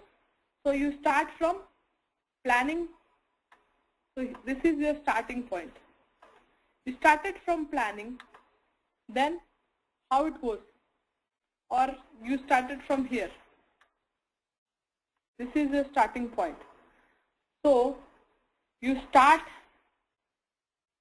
analysis, evaluate your analysis, then develop that, then again analyze, evaluate your analysis, develop that, then next level, again next changes, plan it, analyze it, evaluate it, develop it. So as you see, it goes spiral, not circular. That is the difference. Are you getting it? So first of all, you need to understand what is your objective here. You need to understand what is your objective. See, these models are just good to know, kind of an FYI. The most important, as I said, is RUP, Waterfall, and your Agile. These are the things. But I just wanted to give you an overview so that at least you are not unaware of all this terminology. If somebody randomly just questioning just from the awareness perspective, so at least you understand what exactly they are asking. Otherwise, it will be very difficult for you to clear an interview, because if we just stick to one thing, then that's not a good way to handle that. So it's very important that you understand that, okay, how anything is going to work and take precedence in any interview. Now, so once you identify your objective, based on the objective, you do your analysis. So you started from this point, then after analysis, you have to evaluate that, okay, whether your analysis as an outcome of that, whether that is feasible or not. Once you evaluate that, then you develop that. Once your evaluation is complete, as compared to this, if you go here, there is no evaluation process. You just take that design, develop it, demonstrate it, refine it. Whereas over here, you have evaluation, which you have to do after you analyze anything. After evaluation, you work on the development. And once you develop that, then if you realize that, okay, there is anything, there are some changes which are required, then you, based on the customer evaluation, you again, whatever the customer feedback is, you analyze it, then again you evaluate it, develop it, and that's how it goes in circles. That is the core difference between the prototype and the rapid prototype model. Any question over here so far?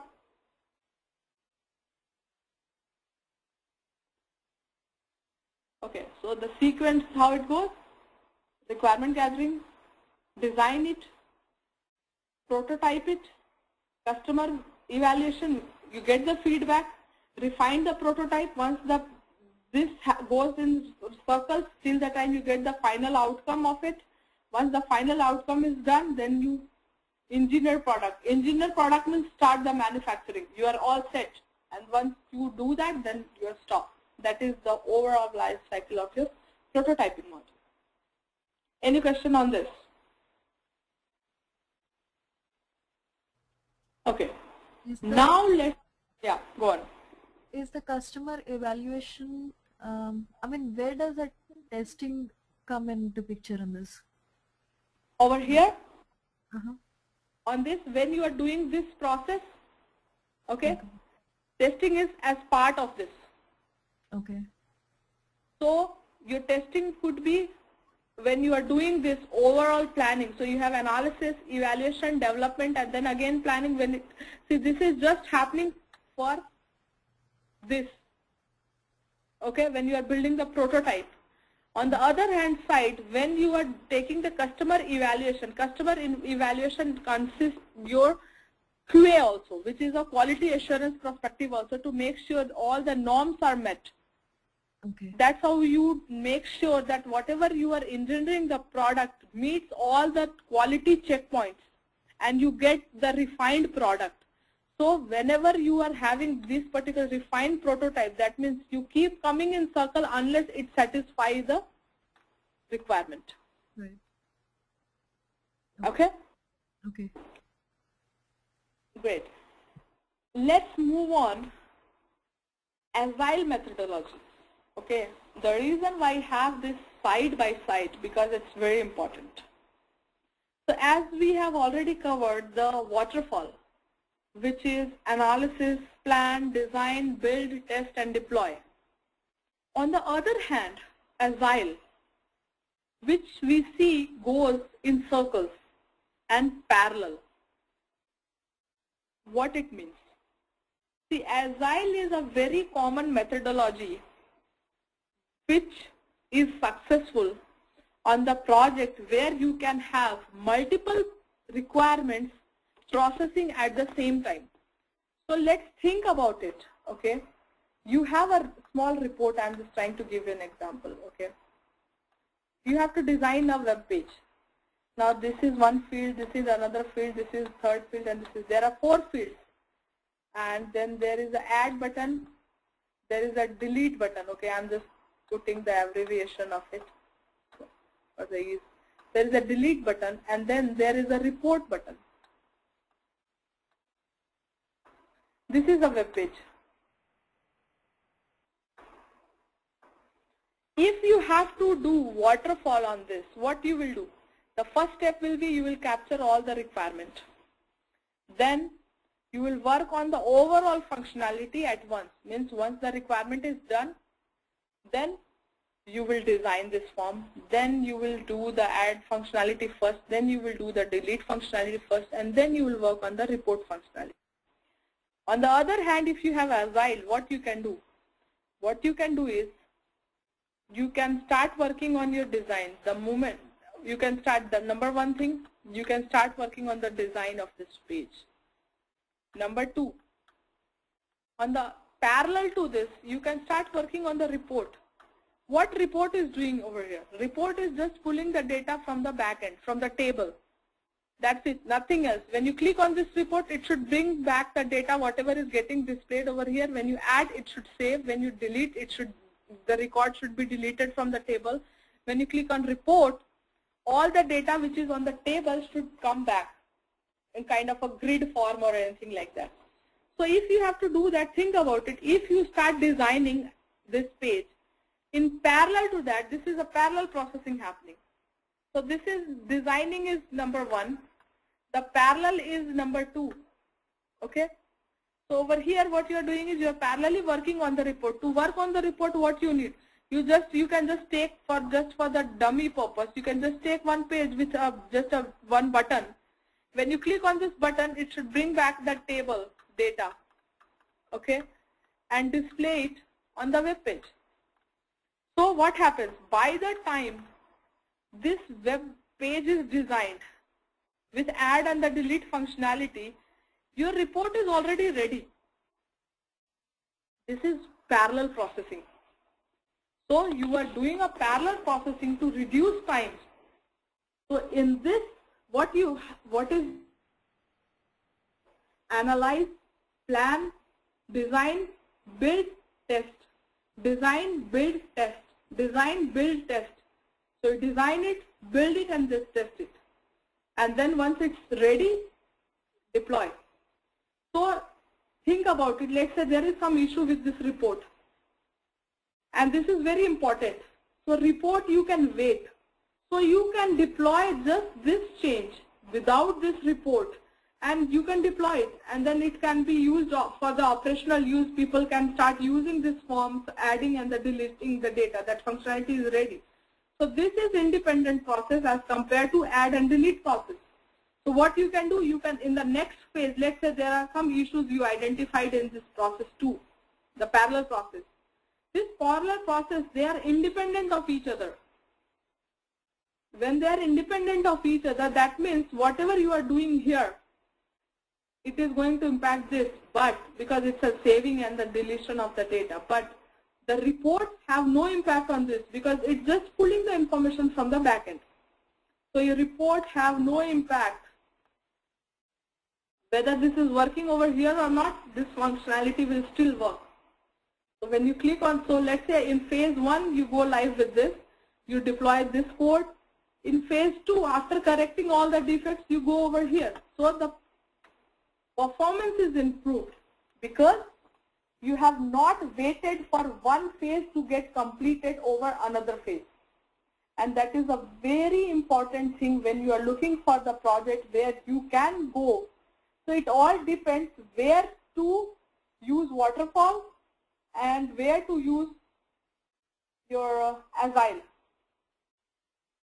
That difference is very important because as I said that let's say if you have to construct a house, after putting together, after constructing 4 pillars, you can't say that no, move one pillar from location A to location B because I don't like this particular location for the pillar. You can't do that because that would be very expensive.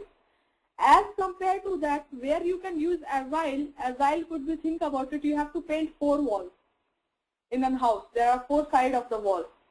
You can start painting, there could be 2 people who can start painting the wall at the same time. So the work will be faster. So let's say after one person completed that, the process, 1 wall is completed. You are not liking that color. So you can say, no, stop the another process because I need to change the color. So that something can be successful in Agile, but whereas if you talk about in Waterfall, that's something you have to again go back and change it. Are you clear?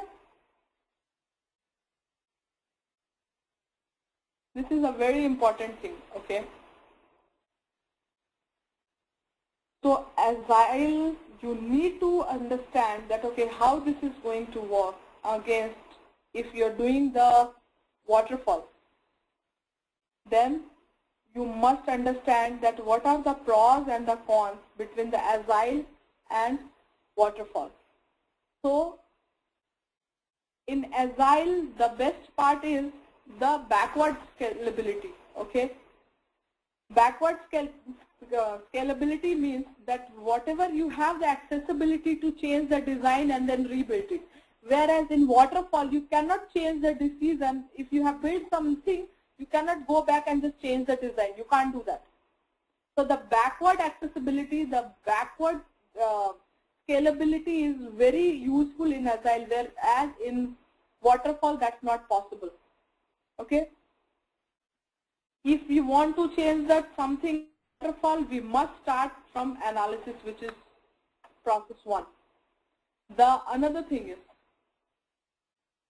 flexible to error check.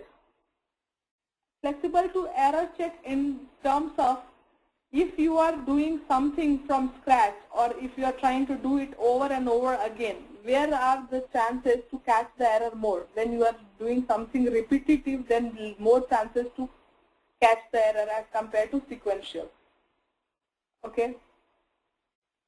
That's why we say Agile you have less bugs because you keep repeating the same process. So that's a very common practice that you'll think about it. If you are preparing something, some kind of authentic food. If you keep repeating the same process, if you keep preparing the same recipe again and again, you realize that all the mistakes which you are doing that over and over, now it's no longer there. There will be one stage where it will be very stable and you will get the n number of times you prepare that, it's going to help you. Number 3, okay, the next thing, very important, Agile is very flexible as compared to Waterfall. Because of this sequential nature, Waterfall becomes very rigid as compared to your Agile. Okay. Now Agile is getting more and more popular because of the parallel processing. So the industry is in more demand for Agile and people who understand Agile development. So as I said, this is very important and it helps you to understand what exactly the benefit and which one supersedes under which circumstances. So every circumstances we cannot say Agile is successful. On the other hand, every circumstances we cannot say Waterfall is successful. That's the key over here. Now we did prototyping model. Now any other question?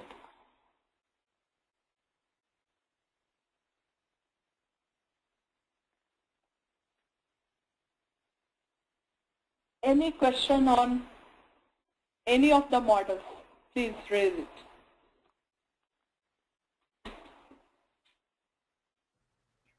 Sushmita, could you just repeat the second benefit you were talking about, the Agile process?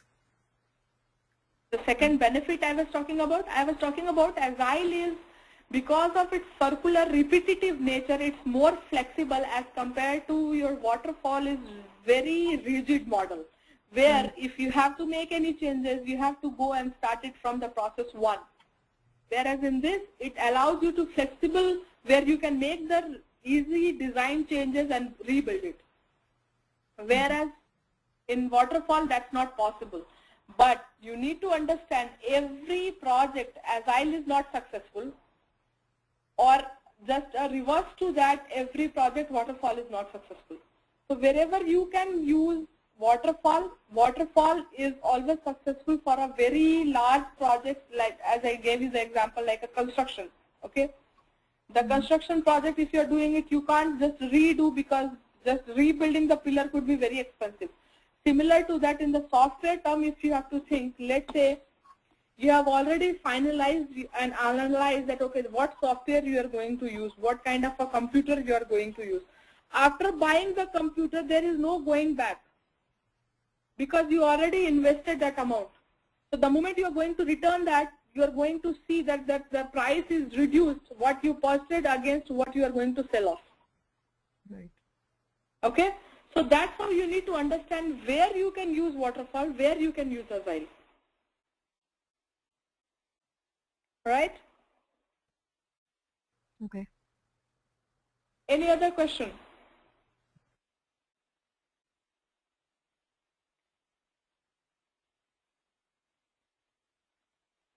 Let me see if there are any questions coming. Are you good, Lavanya?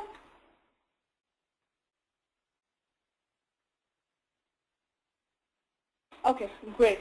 So if there are no other questions, then we conclude for the day, and I would expect to submit the case study before Tuesday class, because we are going to have a next class on Tuesday, and that's how we are going to move forward.